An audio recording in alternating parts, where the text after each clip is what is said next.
cukup menyenangkan, bukan? Iya. Aja.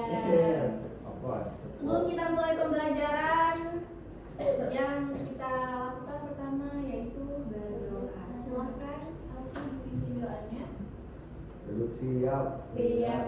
Sebelum kita mengawali pelajaran hari ini, yang baiknya kita berdoa. Berdoa mulai. Berdoa selesai. Ibu akan absen dulu. Pravita, hadir. Kezia, hadir. Alfikri, Hadir. Ripal, Hadir. Munjir, sakit. Oke. Ada satu orang teman kita yang sedang sakit. Kita doakan semoga cepat sembuh dan cepat kembali ke sekolah. Oke. Sebelum kita masuk ke topik utama tentang mengenal definisi dan struktur dalam teks biografi, Ibu mau tanya dulu. Kemarin kan kita sudah sedikit membahas tentang teks biografi, betul? Oke. Ada yang masih ingat nggak apa sih pengertian dari teks biografi itu? Apa? Teks biografi adalah teks yang berisikan tentang riwayat hidup seseorang. Oke, betul. Biografi adalah teks yang menceritakan tentang kehidupan, tentang riwayat hidup seseorang.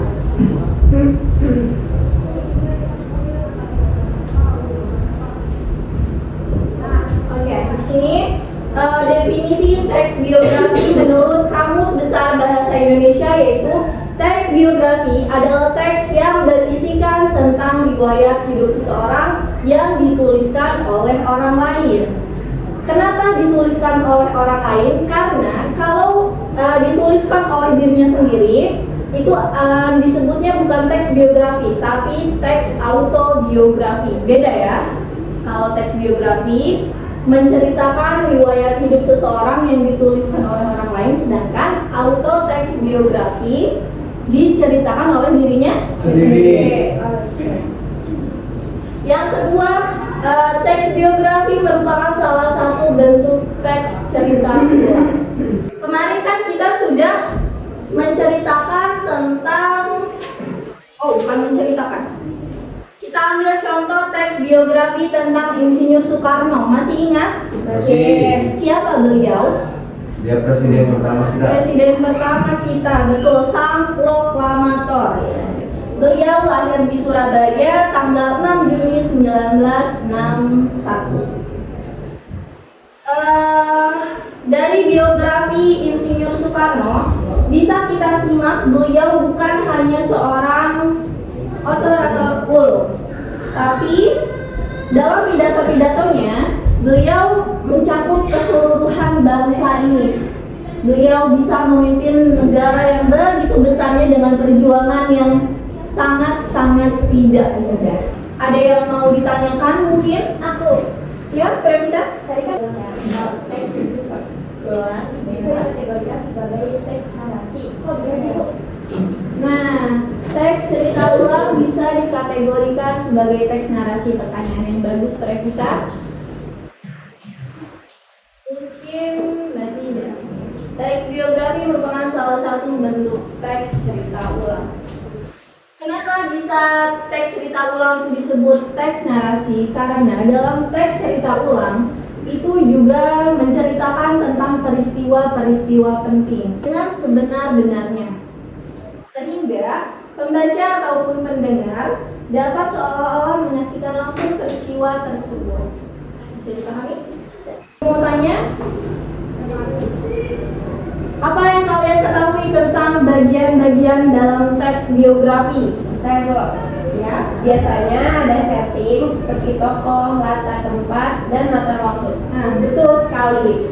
Dalam teks biografi itu sama halnya seperti novel atau cerpen. Di dalamnya ada latar waktu, latar tempat, tokoh yang paling utama, dan juga alur kisah, alur hidup seseorang. Paham ya? Selanjutnya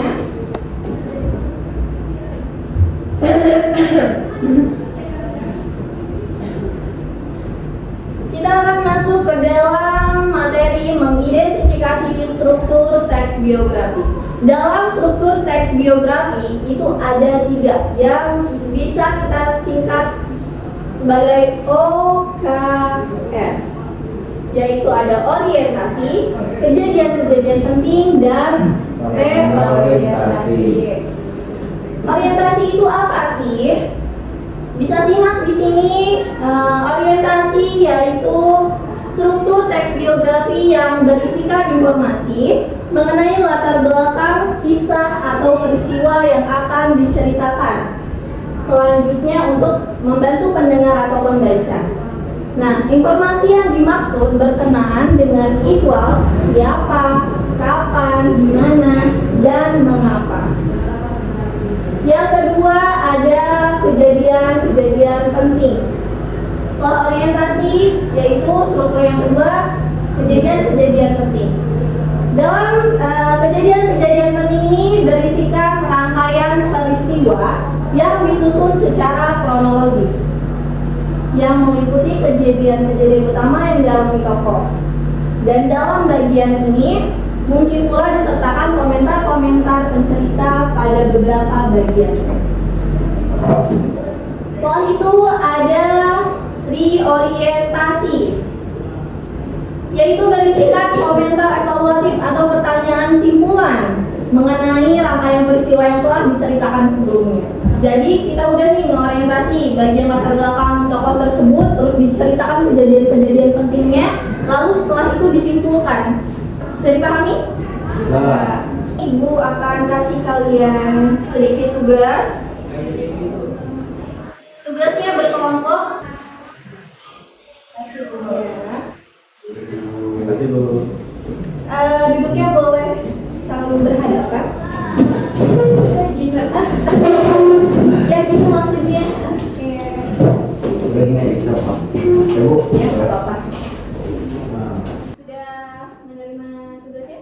Alhamdulillah. Ibu jelaskan lagi, di situ ada teks biografi tentang Raden Ajeng ini. Kalian simak dulu dan silakan isi analisis struktur teks biografinya. Ibu kasih lihat.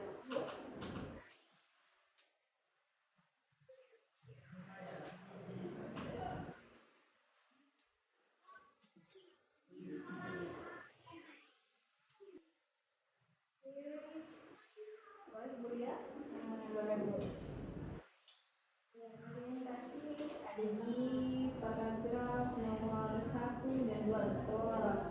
Cuman ini alasannya mungkin kalian tinggal tambahin sedikit. Kenapa menurut kalian orientasi dari biografi Rangga ini ada di paragraf 1 dan 2? Kalian tambahkan alasannya. Nah, ini udah bagus nih. Iya. Di sini di orientasi ada di paragraf 1 dan 2, karena dalam paragraf 1 dan 2 sudah ada, oh ya betul, ada nama lengkapnya, ada tanggal lahirnya, di mana akhirnya, betul. Terus di peristiwa kejadian penting nih ada di paragraf 3. Oke, sudah bagus.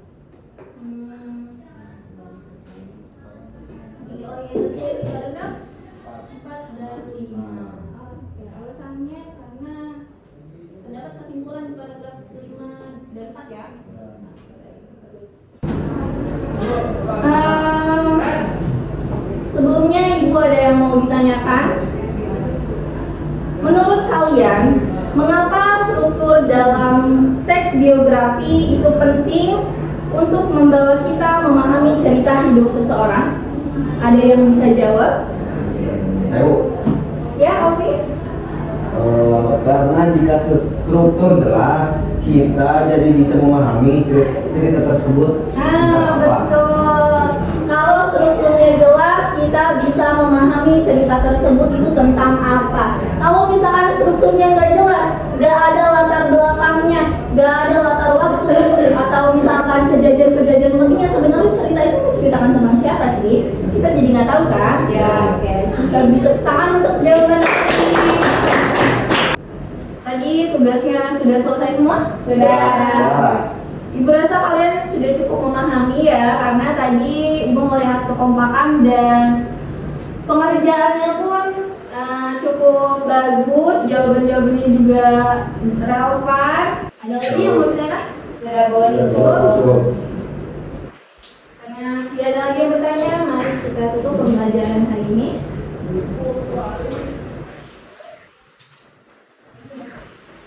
Silakan berdoa. Untuk mengakhiri pelajaran hari ini, marilah kita berdoa dimulai. Berdoa selesai. Beri salam. Assalamualaikum warahmatullahi wabarakatuh. Waalaikumsalam warahmatullahi wabarakatuh. Terima kasih atas perhatiannya hari ini. Sampai ketemu di minggu depan. Ya, Terima kasih.